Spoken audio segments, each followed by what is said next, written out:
বয়স ৯০ পার হলেও একমাত্র পাগল সন্তানের মুখে একটু খাবার তুলে দেওয়ার জন্য রাস্তার ধারে হাত পেতে বসে আছেন একজন মা। শুধুমাত্র একটু পেটের ক্ষুধা মেটানোর জন্য রোদ বৃষ্টির মাঝে এভাবে বসে থাকেন এই মা। তবে এই ব্যস্ত শহরে কেউ যেন কারো কথা শোনে না।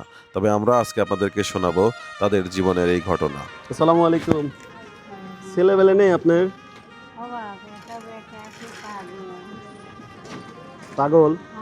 আপনি এভাবে টাকা তুলে তুলে খান নাকি এভাবে? ছেলে দেখে না? ছেলে পাগলই।